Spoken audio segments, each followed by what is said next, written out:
Здравствуйте, дорогие друзья! Сравнительно давно у нас не было с вами. Теперь Праздники? мы есть, да, праздники все-таки. Да, скоро опять праздники, лето, потом Отпуск. осень, раскачаться. Там давайте перед Новым годом не будем, после Нового года. Там февральские, мартовские, потом вот, короче говоря, 2 месяца есть в году, чтобы поработать. Сейчас кончается второй месяц. Поэтому давайте напряжемся. Тема у нас сегодня непростая, но мы ее уже касались один раз. Вот здесь график NVIDIA Corporation. Производитель разного харда, главным образом видеокарт, теперь, наверное, и процессоров. Ну, наверное, это вообще станет одним из главных их продуктов в принципе. Теперь вообще можно монолайнером становиться. Да. Почему?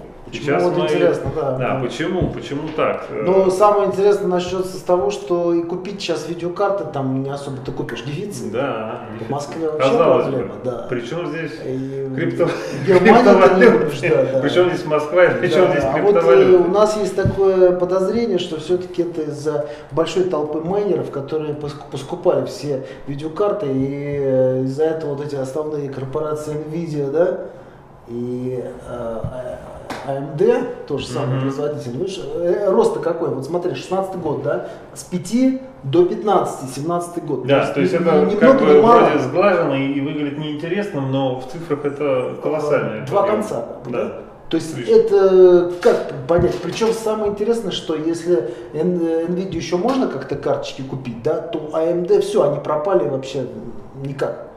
Причем они какую-то сделали непонятную интересную штучку, то есть они продавали, скажем, 10 с 470 и 480 карты, которые в принципе всех устраивали, майнеров и людей, которые в игрушечки играли, да, а сейчас перешли на новую серию 500, 570, 580, да, соответственно старых уже нету, а новые не появились.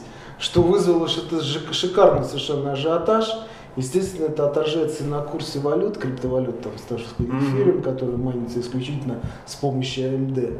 Вот, то есть какая-то такая интересная. Но на акциях это наоборот, то есть этот ажиотаж только положительно, по-моему, сказывается. Ну, конечно. Вот такая тема, и еще все подогревается какими-то слухами о том, что Apple собирается там как-то подписывать большой договор с Zcash. То есть это тоже криптовалютная тема. Вот Zcash вроде как тоже долбануло круто. То есть я просто не знаю, что делать нашей бирже. Вот, до сих пор никак через нормальные каналы невозможно поучаствовать. Да, нет, почему? Есть, но просто волатильность там такая хорошая, там столько можно концов срубить, там чуть ли не что наши все Сбербанки там, кажется, просто, стоят на месте. Но это совершенно другой сегмент. Не, но те, кто с ними связаны, тоже, видишь, как хорошо выпуливают. Да. То есть почему, собственно говоря, я-то к чему это говорю, потому что наверняка это не последнее, это просто середина пути. Потому что смотри, если они сейчас там... В лучшем случае середина. Да. Это может оказаться только на самом деле еще и самое начало. Я говорю о производителях. Да. То есть они все время покупают новые заводы, там уже чем меньше нанометровая технология, тем, соответственно, больше производительность и меньше потребление. То есть они уже обгоняют какие-то суперкомпьютеры там по математической производительности, да, то есть скоро эти карты вот по представлениям вот новых AMD и NVIDIA там будет вообще страшно. То есть это... собственно, вот если отвязаться от криптовалюты, которые могут оказаться пузырем, все-таки, например, пузырь вызывает рост вот этих технологий видеообработки. Да, конечно. А вот с точки зрения технологий блокчейн, например, вообще это тоже как-то применимо? Обязательно, это применимо. все. То есть это, грубо говоря, даже если криптовалюты слетают, то блокчейн, наверное, никуда уже не слетит. Естественно, наверное, блокчейн это потихонечку будет выбрасывать там банки, разные заботы, некоторые центробанки, я думаю, скоро мы увидим эти все картины. Потому что, конечно, технология замечательная. Я вот читал в интернете такое мнение, что не могли люди придумать эту технологию блокчейна. Ведь как-то получилось, там некий японец подбросил пакет документов.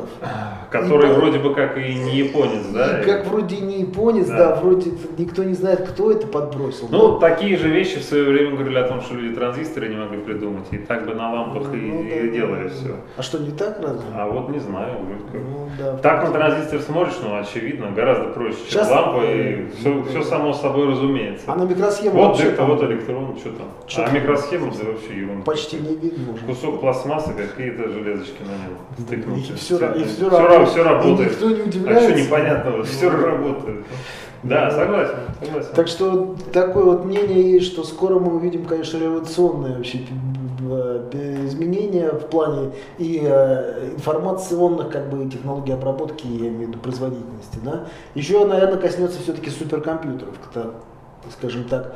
Стоимость терафлопа, да, одного, она существенно снижается, и я думаю, что скоро уже на видеокартах можно будет делать суперкомпьютеры. По крайней мере, пока его делают, там год или два, да, за это время Nvidia там в 5 раз пытается поднять производительность. Да. Это, конечно, существенно. В принципе, здесь возникает сразу вопрос, если к акциям переходить, Да. то может резко не то, что усилиться конкуренция, да, а могут быть совершенно нелинейные изменения в конкуренции между производителями харда. А почему? Ты знаешь, они ноздря в ноздрю идут. Как бы вот я специально смотрел. Все равномерно. Приблизительно, да. Ты знаешь, как интересно получается? Вот, допустим, AMD очень хорошо майнит эфириум, да? А вот, скажем, Zcash лучше майнится там Nvidia. То есть может, получается, они это что и придумали, такое разделение, японцу они и да, разделение труда небольшое. Потому что это странно, казалось бы, ведь криптовалюта, она не должна зависеть от того, на чем ты ее делаешь. С Говоря, другой не должно быть какой-то привязки. с другой стороны, ребята тоже не просто так свой хлеб едят. Я думаю, что они знают все эти нюансы и затачивают свои там алгоритмы, обработку под это все дело. Okay. Но презентации совершенно сумасшедшие по видеокартам, конечно. Я думаю, что через год или через два мы просто увидим всплеск производительности еще раз, который уже был, и еще раз. И потом еще раз будет. Ну, это понятно, потом, да, но вот сейчас уже там какие-то просто цифры сногсшибательные. Ну что ж, дорогие друзья, вот непосредственная возможность для тех, кто не хочет покупать, кто еще не успел, кто не вот хочет этот покупать эфириум, да, кто не успел. Вот мы, кстати, криптовалюты. с тобой говорили вот в этом месте, помнишь, вот это вот сопля, Да, мы там да, говорили. да. Вот, ребят, вот смотрите, вот сейчас это в 2 раза почти больше уже. Все. Да. Вот пока мы тут говорили, уже кто-то заработал 2 конца, да? Эфириум. Не сейчас говорили, а Когда? 2 недели когда? назад. 3 недели назад назад, уже, да. Это не в ходе передачи, конечно. Да, так что смотрите Да. наши передачи, в общем, мы не просто так Говорим. да. Есть еще куда расти. Да, вот так вот. Спасибо, всем удачи в торгах. Ставьте лайки.